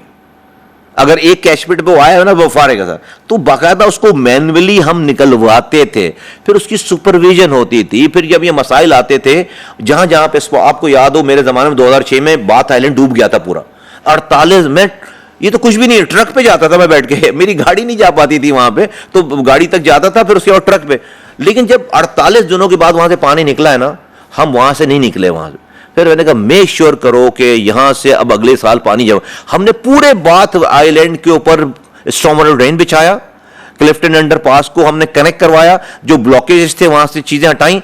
आज यही बारिश होती है बाथ आइलैंड, वरना लोग माइग्रेट कर गए थे उस जमाने में। मुझे लोग अपने फ्लैटों के अंदर, लोगों के घरों के अंदर पानी चला गया था, लोग माइग्रेट कर गए थे। बाथ आइलैंड ऐसे प्याली की तरह है, बिल्कुल ऐसे सब सारे तरफ का पानी। हमने आज वो एंजॉय करते हैं। एक दफा जहां प्रॉब्लम आइडेंटिफाई हो गई फिर हम निकलते नहीं थे, फिर हम उसको कॉन्क्रीटली उसको रिजॉल्व करते थे। आज की अनफॉर्चुनेटली एडमिनिस्ट्रेशन में ये चीज जो है वो नहीं देखी। जिस लोकल गवर्नमेंट के पास प्रोविंशियल गवर्नमेंट भी उसी पार्टी की हो और कराची जो है उसका ये असर हो, ये सूट नहीं करती बात। तो यकीनन बहुत सारे लूप होल्स हैं, लेकिन मैं इसको बिल्कुल कहता हूं कि बारिश अगर जब होगी बहुत तेज, उसका क्वांटम ज्यादा होगा शॉर्ट स्पैन ऑफ टाइम में, तो पानी खड़ा होगा। लेकिन फिर एडमिनिस्ट्रेशन नजर अगर आती है तो लोग फिर उसको एक्नॉलेज करते हैं। अच्छा, ये मुझे बताएं कि आपने थैलियों की बात की, यहाँ पे तो पीपल्स पार्टी इल्ज़ाम लगाती है कि जो बोरे पत्थरों के और वो भर के डाल दिए। नहीं, ऐसा कुछ भी नहीं। आजकल तो हर चीज़ की वीडियो बन जाती है ना, वो बोरे निकालते हुए वीडियो बनाए ना, वो निकाले ना सारी चीज़ें। नहीं, ऐसा नहीं है, ये ज़माना गुजर गया। ये कोई अफगानी साहब के ज़माने, अब्दुल सत्तार अफगानी साहब के ज़माने में ये चीज़ें हुआ करती होंगी। उसके बाद फिर जो है वो फारूक सत्तार साहब का ज़माना आया, ये वो। अब ये चीज़ें नहीं होती, किसी के पास इतना टाइम नहीं है कि बोरियां लगाए। कोई नहीं चाहता अपने इलाकों को डुबोए, बोरियां लगाएगा तो किसके पास इतना टाइम है। और आज के सोशल मीडिया के दौर में ये चीज़ें कहाँ हो सकती हैं। नहीं, आपका ख्याल है पूरे शहर जो डूबा है वो बोरियां लगाने से डूबा, तो कोई बोरी निकाल के दिखाते भाई ये बोरी लगी हुई। नहीं, ये बिल्कुल गलत बात। पीपल्स पार्टी की इतनी आपने जो लूप होल से सारी चीज़ें बता दी, आप क्रेडिट लेते हैं कि आपने कराची की आबादी बढ़वाई सेंसस में, आप क्रेडिट लेते हैं कि आपने और भी काम किया। पीपल्स पार्टी कहती है कि जब मसूमा कमाल भी थे असम्बली में, इनके वफाकी वज़ीर भी थे, तो जब यहाँ पे K4 के लिए सिर्फ 4 अरब रुपए रखे जा रहे थे तो MQM को शर्म तो आई होगी। तो क्या वाकई उनकी बात में कोई दम है? और ये भी कहते हैं कि सेंसस को तो जो कराची की आबादी बढ़ी है वो तो सीएम ने करवाया, MQM का तो कोई रोल ही नहीं है उसमें। नहीं, सीएम ने तो जो है वो 1,30,00,000 पे इस शहर के सेंसस को बंद करवा दिया था। और ये मैं नहीं कह रहा, रिकॉर्ड पे है, डेट खत्म हो गई थी। इस शहर के सेंसस को, सूबे के सिंध के सेंसस को बंद करवाया सीएम साहब ने। तो जहाँ पर जो है वो आबादी नहीं है वहाँ पर इतनी बड़ी तेज़ी से उन्होंने जो है वो अपने उस गैजेट में आबादी बढ़वाई है कि वहाँ पे फिर ये करना पड़ा कि भाई 1 साल में हर 4 महीने के बाद बच्चों की वलादत हो तो इतनी आबादी बढ़ेगी। तो इस पे ना जाएं, मेरे पास सारा रिकॉर्ड है। नहीं, हमने 5 दफ़ा डेट एक्सटेंड करवाई है। सेंसस की डेट खत्म होने के बाद हमने 5 दफ़ा डेट एक्सटेंड कराई है। जो आबादी सीएम साहब ने कराची की, और अभी भी कंप्लीट आबादी नहीं है, तो हमने बात मान ली, चलो 1,30,00,000 पर लॉक कर दी थी, उसको हम 2,03,00,000 पे लेकर आए। 73 लाख लोगों का इजाफा डेट खत्म होने के बाद। वो भी इस्लामाबाद से टीमें आई हैं, उतरी हैं, उन्होंने निजाम अपने हाथ में लिया है, जब जाकर ये हो पाया। तो ये है रिकॉर्ड, और इसको कहीं भी मैं पेपर्स के साथ, डॉक्यूमेंट के साथ प्रूव करने के लिए तैयार हूं, आपके सामने बोल रहा हूं। दूसरी बात यह कि MQM को जो कह रहे हैं कि आप 4 अरब रुपए रखे हैं, अब वो क्या कहते हैं फेडरल गवर्नमेंट वाले कि भाई हम 40 अरब रुपए दे देंगे, तो पानी अगर कराची तक भी आ जाएगा तो K4 कंप्लीट थोड़ी होगा। ये सिंध गवर्नमेंट को बोलो कि उसको जो 70 अरब रुपए जो है वो ऑगमेंटेशन, जो मैं आपको पहले बता रहा था कि शहर में जो लाइनें डाली है वो तो डाले, हमारे पास कोई जवाब ही नहीं रह जाता फेडरल गवर्नमेंट को देने के लिए। तो सीएम साहब से आपने उनका नाम लेकर उनको मेरी बात ये बताइए कि मैं ये कह रहा हूं, मैंने ये जवाब दिया है कि हाँ, हमें तो खैर बहुत बुरा लगा इस वाली बात पे, हमने बहुत इस पे आर्गुमेंट किए, लेकिन हमारे पास हैं 22 सीटें। ये हुकूमत जो है, वो जो हुकूमत है, अगर आप प्रेशर की बात कर रहे हैं तो वो तो पीपल्स पार्टी के नंबर से चल रही है ना ये हुकूमत। पीपल्स पार्टी के पास 50 कितनी है, 40-45 सीटें ना। तो पीपल्स पार्टी अगर इस वाली बात पर अड़ जाती, भाई वो इस वाली बात पर अड़ गए कि नहरें नहीं निकलेंगी दरिया सिंध से, तो किया हुआ फैसला वापस लेना पड़ा, नहीं लेना पड़ा? हाँ भाई, चलो भाई, मुझे मेरी जो है वो मेरी रहनुमाई फरमाए। मेरी कितना बड़ा फैसला जिसके ऊपर आपने पूरा सिंध बंद कर दिया। तो आप अगर काम कराना चाहें तो यार आप कराची के लिए आप मुझे ताने दे रहे हैं, आप हमें ताने दे रहे हैं, हमें अगर शर्म आप दिला रहे, मान लेते हैं आपकी बात, तो आपका चांद पे गए हुए थे, आप सिंध की तरह बंद कर देते पूरा सिंध, जिस तरह आपने जो नहरों के लिए बंद कर दिया। तो मजाल है कि जो वो 100 अरब रुपए नहीं रखते, लेकिन जो 100 अरब रुपए रखने वाले हैं वफाक वो कह रही है कि भाई हम रख देंगे, आप जब बोलेंगे रख देंगे, दे देंगे पैसे, ऑनगोइंग प्रोजेक्ट हम निकाल के दे देंगे। लेकिन जो उसके बाद भी कराची वालों को पानी थोड़ी मिल जाएगा। K4 कंप्लीट होने के बाद, K4 की कंप्लीशन में K4 किंजर लेक से 130 kilometre Karachi hub water board के हब रिजर्वायर तक पानी आएगा। वहां से आगे पानी जाने का निजाम ऑगमेंटेशन कहते हैं उसको, जिसमें अगर क्लिफ्टन में पानी जाना है, बल्दिया में पानी जाना है, औरंगी में पानी जाना है, लियारी में पानी जाना है, महमूदाबाद में पानी जाना है, federal area, north Karachi, Malir, उसके लिए आपको इंटरनल शहर में लाइन डालनी है। वो लाइन प्रोविंशियल गवर्नमेंट ने डालनी है। 70 अरब रुपए का प्रोजेक्ट है। ओ भाई वो तो डालो, जब जाकर पानी पहुंचेगा। वो 2 साल का प्रोजेक्ट है वो, तो आप शुरू करेंगे तो 2 साल लगेंगे। तो जिन्होंने ये वाली बात की उनको मेरी ये वाली बात पहुंचाए। सदर जरदारी से मुलाकात हुई आपकी? नहीं, सदर जरदारी साहब से आपकी मुलाकात हुई? हाँ, पहले यहाँ पर जो है हमारी यस, बहुत पहले इस वाली बात कुछ साल पर से पहले की बात है। कैसी मुलाकात रही, कैसा पाया? बड़ी जबरदस्त मुलाकात। कैसा पाया आपने? मैंने उनको बड़ा रिसेप्टिव पाया, समझते हैं सारी बातों। तो समझते हैं तो फिर करते क्यों नहीं है? मुझे इस वाली बात का मेरे पास जवाब नहीं है। इस वाली बात का मैं तो, हमारी बिलावल साहब से मुलाकात हुई इसके बाद, एक हमारा डेलीगेशन, मैं भी था उस डेलीगेशन, 3 लोग, और हम देखें, हम तो लड़ाई नहीं करना चाहते, हम तो दुश्मनी भी नहीं करना चाहते। हम तो पीपल्स पार्टी के मैंडेट को तस्लीम करते हैं और चाहते हैं कि वो भी हमारा हक तस्लीम करें। इस शहर के हक को हमें फतह करने के। पीपल्स पार्टी तो आपके मैंडेट को तस्लीम नहीं करती, वो तो कहती है फॉर्म 47 वाले हैं। वो हमारे सामने तो नहीं कहा उन्होंने।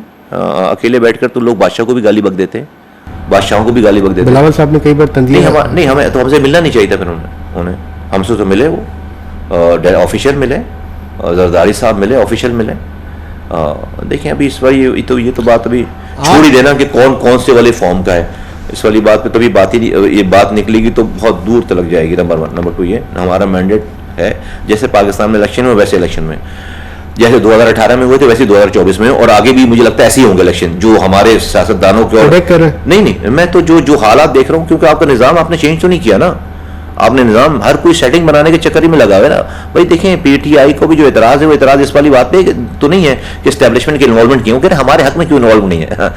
वो तो उनको अपने हक में इन्वॉल्वमेंट चाहिए। जो काम एस्टेब्लिशमेंट उनके लिए करे वो हलाल है, जो काम एस्टेब्लिशमेंट किसी और के लिए करे वो हराम है। तो हमारे यहाँ तो इस हराम हलाल का चक्कर है, ये मसला सारा। एनीवे, सही गलत की बात नहीं है। दूसरी बात ये है कि आप जो ये फरमा रहे हैं इसकी, मैं ये कहता हूँ कि फ़र्ज़ करें कि बिलावल भुट्टो साहब ने जो है वो वज़ीर आज़म बनना है पाकिस्तान में। अब कभी हमारी, मुझे near future as a student मैं कह रहा हूँ, वो टाइम नहीं आएगा कि जहाँ पर आप स्वीप करें पूरा पाकिस्तान और एक पार्टी हुकूमत बना ले। आपको छोटी छोटी पार्टियों की ज़रूरत पड़ेगी। 2-2 सीटों के लिए लोग जाकर तकरीरें करते हैं, चीज़ें करते हैं। हमारे पास 22 सीटों का मैंडेट है और ये बढ़ेगा इंशाअल्लाह ताला। तो आप इस 22 सीटों वाली पार्टी को जो ओपोजिशन में रखना चाहते हैं, दीवार से लगाना चाहते हैं, कौन सी अक्लमंदी है ये? जो लोग आपको देखें, पीपल्स पार्टी के जो लोकल लोग हैं ना, उनको तो जो है वो उन्होंने कभी ये मशवरा पार्टी को नहीं देना कि आप एमक्यूएम से हाथ मिलाएं, क्योंकि उनकी दुकान बंद होती है। कि अगर उनको तो एमक्यूएम और पीपल्स पार्टी की लड़ाई में ही अपनी सियासत चमकाना। अच्छा, वो ऐसा होता तो डिस्ट्रिक्ट सेंट्रल जीत जाती ना पीपल्स पार्टी। एमक्यूएम तो नहीं थी, एमक्यूएम तो लोकल गवर्नमेंट के इलेक्शन में नहीं थी। तो 53 सीटों में तीन सीटें जीते, 3 यूनियन काउंसिल जीते। हाँ, तो जीत जाते ना पूरा डिस्ट्रिक्ट सेंट्रल और पूरा डिस्ट्रिक्ट ईस्ट, ये सब जीत जाते। तो ऐसा नहीं है। आज भी आपने या तो इतना अच्छा काम किया होता। तो हम तो हैं और इंशाअल्लाह ताला रहेंगे। और मैं समझता हूँ कि जो बड़ी पार्टीज हैं ना, उनको अपनी ज़्यादा दिलों को वुसअत दिखाने की ज़रूरत है। पेटी इशूज़ के अंदर अपना फ्यूचर ख़राब ना करें। छोटे सूबे बनने चाहिए, नहीं बनने चाहिए? एडमिनिस्ट्रेटिव यूनिट्स जो है वो हमने 1.5 साल पहले सुना। आज के मौजूदा फील्ड मार्शल साहब, उस वक्त के आर्मी चीफ, यहाँ आए थे कराची और उन्होंने बिजनेस कम्युनिटी से खिताब किया था, जिसकी चीज़ें बाहर आईं और उसमें उन्होंने खुलकर अपने विजन का इज़हार किया और उसमें उन्होंने पाकिस्तान में इस बड़े सूबों को नॉन वायबल करार दिया और कहा कि एडमिनिस्ट्रेटिव बुनियादों पर पाकिस्तान में डिवोल्यूशन ऑफ पावर और सूबे बनने चाहिए। बिल्कुल मैं उनकी इस विजन की तायद करता हूँ। पाकिस्तान में एडमिनिस्ट्रेटिव बुनियादों पर सूबे बनने चाहिए और बिल्कुल बनने चाहिए, और लेकिन साथ साथ लोकल गवर्नमेंट को भी डिवॉल्व होना चाहिए, स्ट्रॉन्ग होना चाहिए। ये छोटे सूबे बनने के लिए सूबाई असम्बली से 2/3 अक्सरियत चाहिए होगी। पीपल्स पार्टी की मौजूदगी में क्या ये पॉसिबल है? नहीं, और अगर ये पॉसिबल नहीं है तो फिर छोटे सूबे बनने की क्या राह होगी? देखिए जो लोग जिनका ये विजन है उनके पास फिर उनको भी पता है कि पता होगी ना ये वाली बात कि भाई ये आगे के इम्पेडिमेंट्स हैं। मैं आपको इस सवाल के जवाब में मिसाल दूं। जब इस सियासत में बड़ा हो रहा था ना, तो हम जब सिंध में ज़रूरी टैक्स की बात करते थे ना कि एग्रीकल्चर पर भी टैक्स लगाया जाए, तो ऐसा लगता था कि देही इलाके के जो सियासतदान थे, ख़ासतौर पर पीपल्स पार्टी के लोग, ऐसा लगता था आपने कोई खुदा न खास्ता उनको कोई गाली बक दी तो इतने भड़क जाते थे, नाराज़ होते थे वो। हालात की सितम ज़रीफ़ी देखें कि ये तकरीबन 20 साल पहले की बात होगी। 20 साल के बाद, अब से 2 साल पहले, 2 साल पहले आपका हमारा मुल्क जो है वो माशी क्राइसिस में चला गया। आपको बैंक करप्सी से बचने के लिए IMF की जरूरत पड़ गई।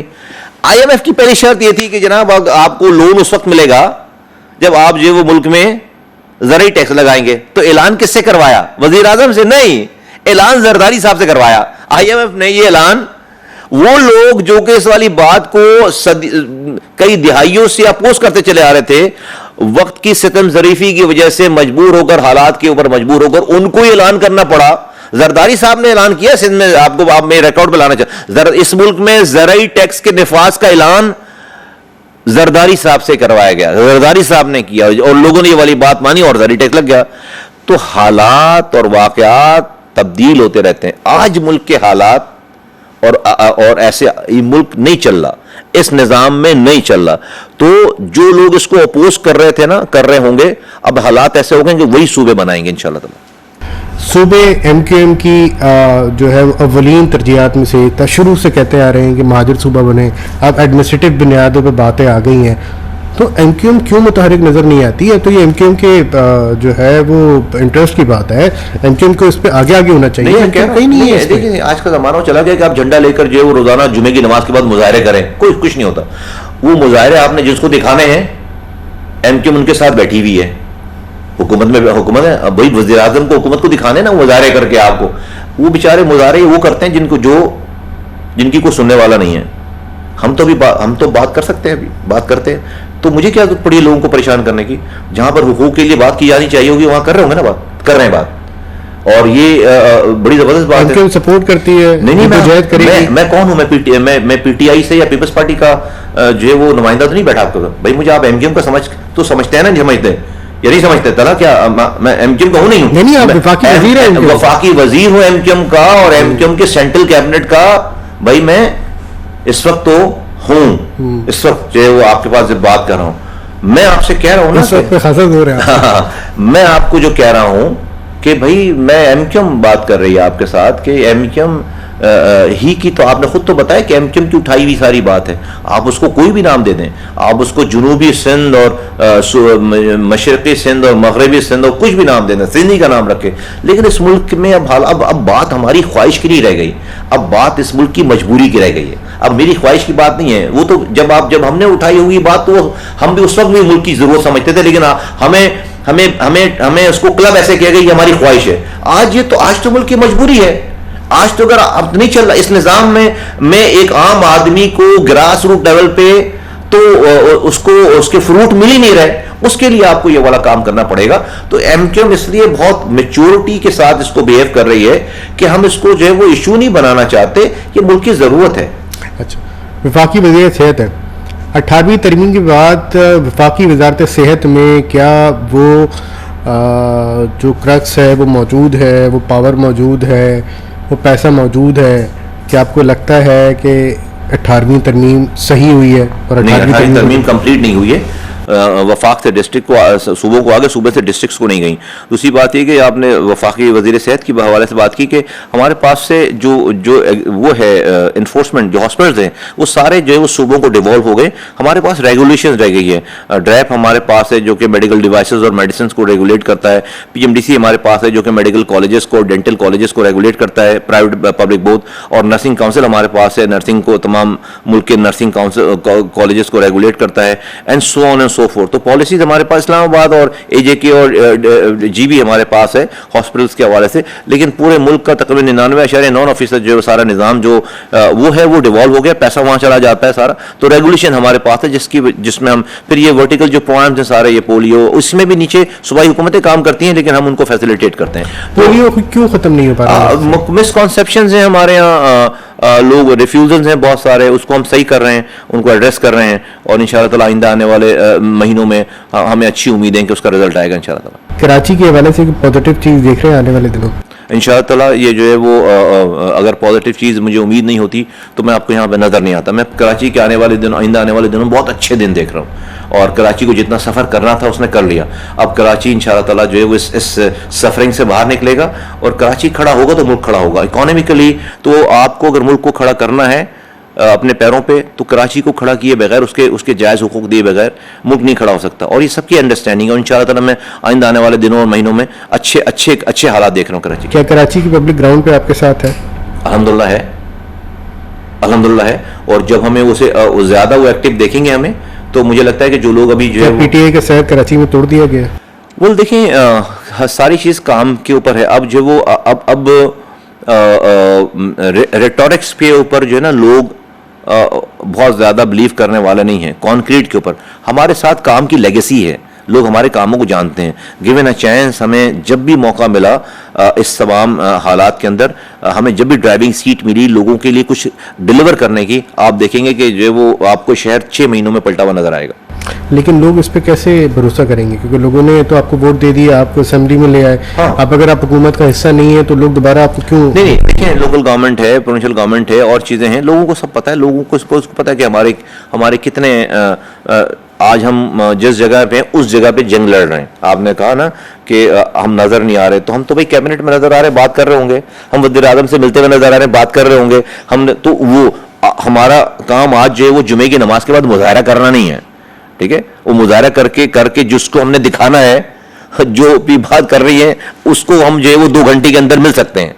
तो मुझे क्या जरूरत पड़ी है मुजाहरा करने की? तो फर्क है ना। तो जहां पे लोगों के हुकूक की बात करनी है, क्योंकि आज मेरे पास करने का इख्तियार नहीं है, बात करने का इख्तियार है।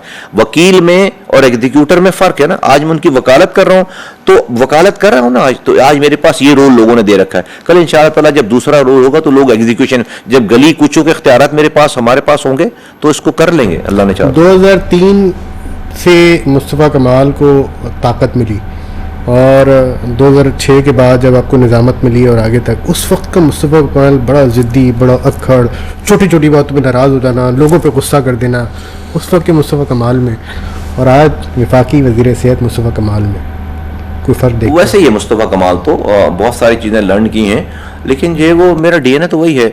मैं उस वक्त भी जो वो गलत चीज़ों पे नाराज़ होता था, सही चीज़ों पे गले लगाता था। आज भी मेरा DNA वही है, मैं गलत चीज़ों पे जो वो नाराज़ होता हूँ और सही चीज़ों पे गले लगाता हूँ। और मैं समझता हूँ कि यही मेरा पूरा पैकेज है। अगर मैं इस DNA को ही जो है वो चेंज करूँगा तो मेरा तो पूरा सब कुछ ऊपर नीचे हो जाएगा सारा। तो मैं तो वैसे ही हूँ। MQM में ही है और MQM ही आगे चलेगी? ये MQM हमारी है, MQM हमारी और हम ही MQM है। क्या आफाक अहमद और कुछ वो लोग जो आज तक इसका हिस्सा नहीं बन पाए, क्या उनको दावत देंगे, उनको साथ में? हमारे यहाँ इस तरह की कोई डिस्कशन नहीं। खालिद मकबूल साहब इस पर बेहतर रोशनी डाल पाएंगे, पार्टी के चेयरमैन है। तो सेंट्रल कैबिनेट का हिस्सा नहीं, लेकिन हमारी डिस्कशन में कोई नहीं आई। देखें, लीडर होता है ना जो वो उसकी सोच ही प्रेवेल करती है। मुझे नहीं पता उनकी सोच क्या है। अगर वो नहीं, उनकी सोच जब सेंट्रल कैबिनेट में आएगी तब मेरा काम शुरू होगा। तो अभी तो सेंट्रल कैबिनेट में आज तक इस तरह की डिस्कशन हुई नहीं। ये हमारे साथ मौजूद थे आज मुस्तफ़ा कमाल साहब, जो कि साबिक मेयर कराची थे, जिनको आज भी कराची याद करता है। इनके दौर में बड़े तरक्याती काम हुए। साबिक सदर परवेज़ मुशर्रफ को भी कराची एड्स कभी भूल नहीं सकते, क्योंकि उस दौर में जो कराची में तरक्याती काम हुआ वो आज तक लोग उसको याद रखते हैं। आज वफाकी वज़ीर सेहत हैं, इनका कहना यह है कि MQM सूबों पर आवाज़ उठाती रही है, आवाज़ उठाएगी। और 18वीं तरमीम में जो तमाम चीज़ें थीं, जो सूबों से वसाइल ज़िले को मुंतकिल होने थे, वो आज तक नहीं हो पाए। बिलावल साहब और जरदारी साहब अपना दिल बड़ा करें, साथ मिल के चलें। अगर बिलावल साहब को वज़ीर आज़म बनना है तो ज़ाहिर उनको MQM के वोटों की ज़रूरत पड़ेगी। तो ये आज का पॉडकास्ट था जिसमें मुस्तफ़ा कमाल साहब ने हमने बातें की। नेक्स्ट पॉडकास्ट में हम किसी अच्छे और इसी तरह की शख्सियत के साथ हाजिर होंगे जिसको आप लोग देखना और सुनना चाहिए।